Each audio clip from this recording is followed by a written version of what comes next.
I think it was the 90s, and I ran a film lab for a company that we did film separations for T-shirts, and me and one of the guys that worked for me were going snowboarding. We went to Mountain High. Mm-hmm. So we're taking the back road up to Mountain High, and the road, there was like a flash snow and froze the road. So the road was just a fucking icy nothing. Death trap. Right? So we pulled over in my truck. Black ice, if you will. Black ice. So we pull over in my truck. We're to the side of the road, and this guy is coming down the road, and he's got a four-wheel drive. He loses control, and he careens off the road and hits the side embankment in the dirt. He gets out. He's okay. Yeah. So we're still in my truck. We're watching this guy's about 20 feet away. Yeah. Or maybe more, maybe 30, 40 feet away. Okay, and then we look up, and at the top of the hill, coming down is a Monte Carlo, and it's going fast, and it's out of control. Okay, the guy is behind. The guy's like at the back of his truck, looking at the situation. Yeah.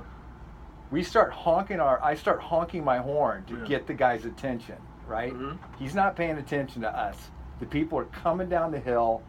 The fucking Monte Carlo hits the back of the truck. The guy is in between it. The front of the hood of the Monte Carlo was buckled straight up. Holy shit. My friend Tony, he was an EMT at one point. Yeah. He's like, we get out, we're slipping and sliding, trying to get across the street. The car's hit, it pushed the truck forward, and the Monte Carlo spun out, and the guy, his legs were crushed. There was meat in the trailer hitch hole. Okay, like the thing where. And you're looking at this is right in front of you. Yeah, right in front of me. He was to the anyway. My friend Tony goes, okay, this is what we're doing. The guy's on the ground. We get him down so he's like off of the street, so nothing else can hit him. Mm-hmm. Tony sets up a tourniquet, and he goes, okay, this tourniquet, Spencer, you do this. He goes, every 2 minutes or whatever, he goes, loosen it and then tighten it. He goes, no matter what he says, do not listen to him. He's going to be in pain. Yeah. Do not let him fall asleep. Do this every 2 minutes regardless. So I'm doing this, and like, I'm not good with shit. And but in the moment, you got adrenaline pumping. Yep. And I had my little... going off instinct. Yeah. You give me instructions, I'm going to do it. Yep. That's all you got to do. I had my silver blanket over him to try to keep him warm because it was getting cold. The people in the other car, they were okay. The airbag deployed. Tony started going up the hill. He goes, I'm going to get help.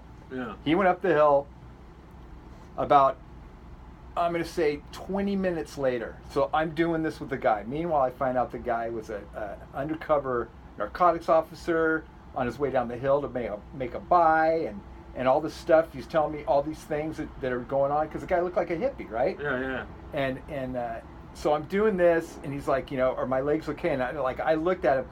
Bones were sticking out. His legs were just smashed, and he ended up losing both his legs. Wow. But I did the best I could. You probably saved his life, dude. The fire truck's coming down the hill, and they are at the top, and they're stopped. Well, the fire truck starts to come down, and they just start sliding down the hill.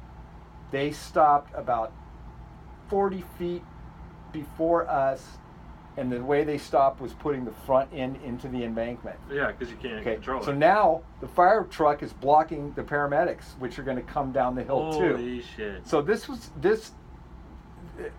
so anyway, over the course of about 3 hours, till this guy was on something and being moved, because they had to fucking they had to get something else to push the back of the engine, the fire engine over to get the paramedics to slide by so they could load him up and then slide the rest of the way down. That is fucking unreal, dude. So that's the time that if I was ever a hero, I was a hero. And once we got everything done, me and Tony looked at each other and go, let's go home.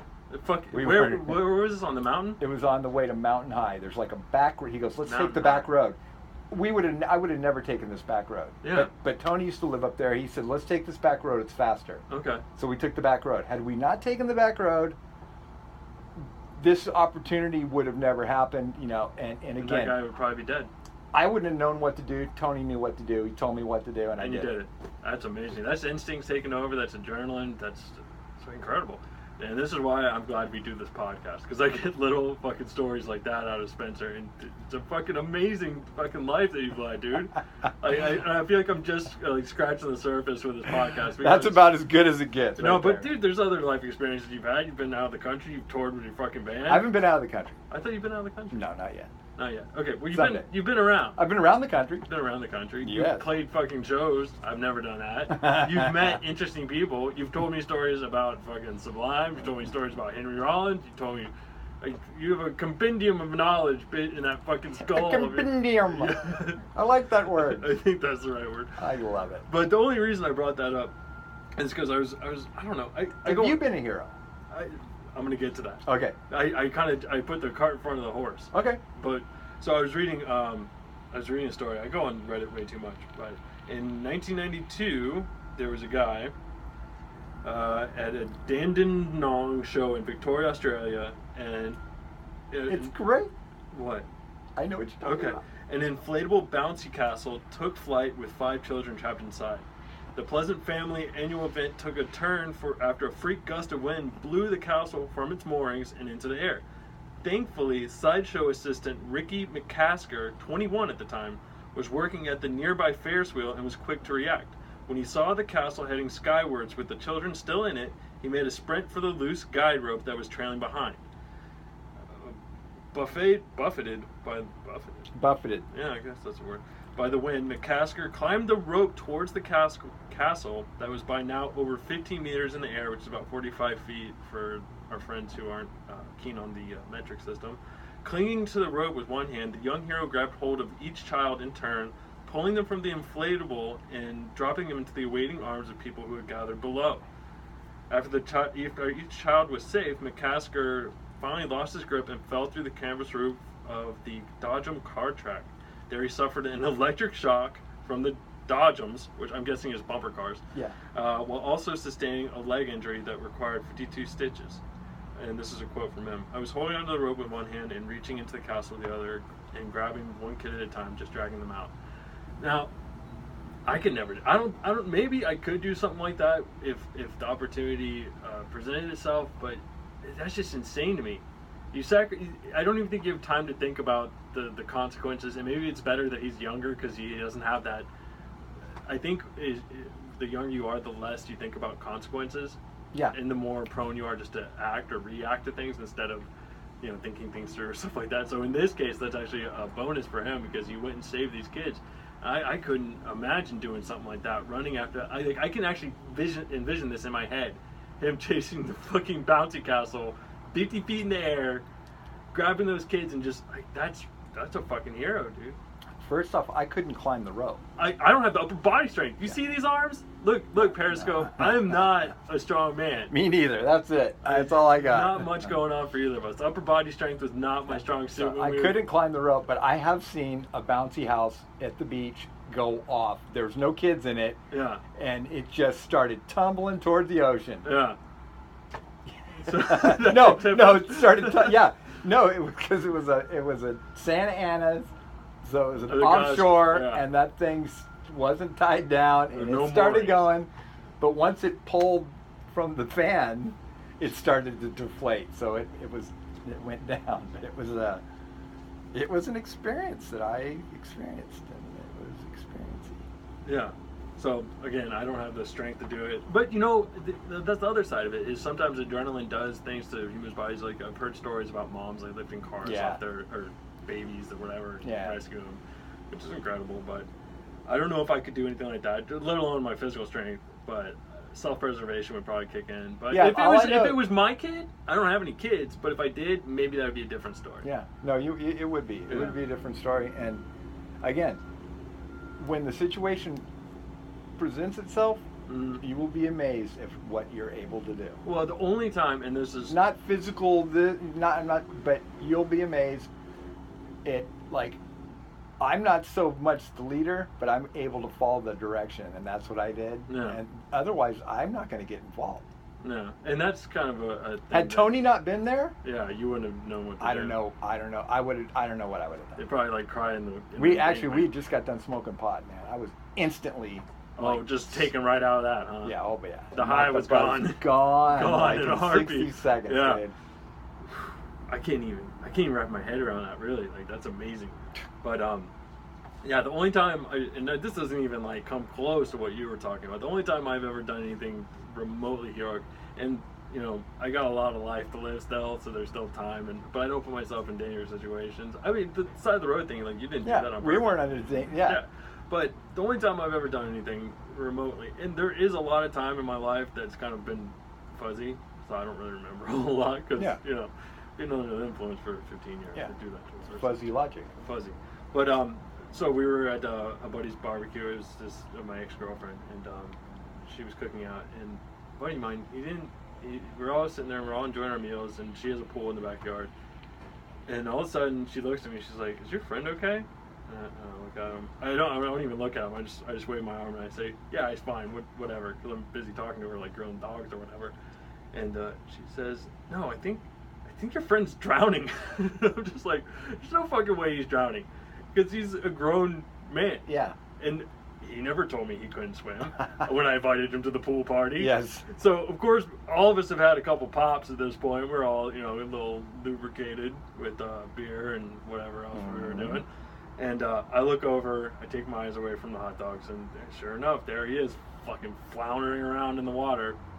I hand her the tongs, I take off my apron or whatever, my shirt, I jump in the pool, and this is a heads up to my friends in Finland or whoever else is watching on Periscope. I'm so stoked on this. I think we got two. We got two guys. Maybe it's a girl, maybe a guy and a girl. What do they say? There they say. Where? Where? I think they're talking to each other. Yeah. So I jump in the pool and I grab them and I'm trying to lift them up. But if you've ever tried to save somebody that's drowning, self-preservation kicks in and they start pushing down on you to try to save themselves, not thinking, "Oh shit, I'm actually killing my friend." Yeah. So I finally grab him and I sit there and I talk to, or I yell at him, "Stop fucking struggling!" And I get up and I throw his arm over my shoulder, and luckily I had enough strength because I was in water, so the buoyancy kind of helped. Yeah. So I start kicking, I lift him up, and then I just fucking launch him over the side of the pool, and then I fucking punch him in the chest, and he spits up water. Because I didn't know CPR. I just knew maybe. Well, first of all, fuck you for making me jump in the water. Yeah. You know, like not telling. Yeah, dick. Nice. Not telling me that you can't fucking swim, and then and he's fine. That's the most heroic thing I've ever done. That's fucking heroic. You know, I used to have a huge resentment against the guy because he went on to like start plowing my ex, and like I still had like feelers out for her, and I was like, that motherfucker, I saved his life, and he bangs the chick I want to be with. That dude's a dick. No, I don't really care anymore. Yeah, but still, you got it. This. You don't want to like. You just don't do that. It's not, not cool. I don't know. People are young cool, when they do things. And you know what? Don't pick flowers from your own garden, man. Yeah. You know what I'm saying? Yeah, well, the other side of that is, I've heard this a lot since I moved out here, is there's the goalie in hockey doesn't stop you from taking shots. Oh, yeah. You know, that's coming from dudes that are fucking going to have a kid and it's going to be a girl.